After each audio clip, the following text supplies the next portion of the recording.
Let's talk specifically about the directors and officers policy. What does this mean? An extremely important policy that you need to have. Your governing documents almost certainly dictate that you do need to have it. If you're under MCIOA, Minnesota Common Interest Ownership Act, you're also required to have it. It's just a good policy to have. So let's talk about what it is. But first, before we dive into that, why do you need to have it?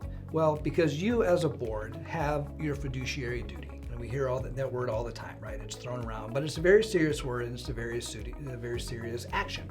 You have duties. There's three specific duties. There's duty of care, duty of loyalty, and there's duty to act. You see them on your screen and what those definitions are. But overall, your fiduciary duty means this. It is your responsibility to act in the best interest of the association as a whole and acting out of your own self-interest. So what is the directors and officers policy? Well, it covers you if there is a lawsuit against the board for failing to do that or failing to fulfill one of those duties. One important thing to keep in mind is directors and officers coverage extends only to the board as an entity. It does not cover personal lawsuits, which we'll talk about in a second. But what might the association be sued for? Let's talk about some examples of that.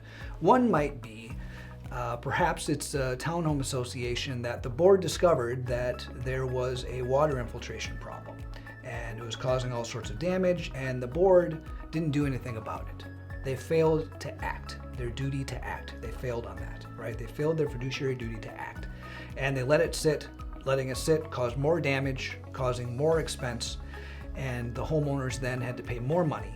So the homeowners decided, we're going to sue the board for failing to fulfill their fiduciary duty and their duty to act. That might be one example of the board's failure to act.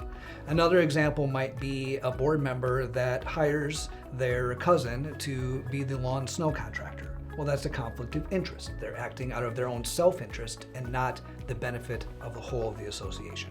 That creates liability. They're subject then to a lawsuit. So those are some examples of what directors and officers coverage might fulfill. So it would cover the legal expenses if a lawsuit were filed for attorneys to be assigned. And if it were to go all the way to the court, which is very rare, but if it were to actually become a court case, the judge is going to look at this and use what's called the business judgment rule.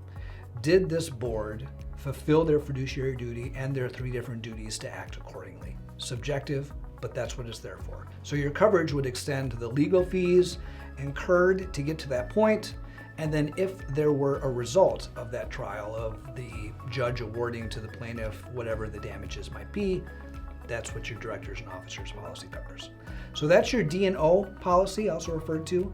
But the one thing I said earlier I wanted to speak a moment to is it does not cover you as an individual board member. And I hate saying that because it's hard enough to get people to run for the board. We don't want to scare them. But God bless America, anybody can sue anybody at any time for any reason. So just know that directors and officers coverage covers the board as an entity and as a whole. You are still subject to personal lawsuits by homeowners. So hopefully you found this video helpful. Lots more videos on insurance and tons of other topics at sharpermanagement.com.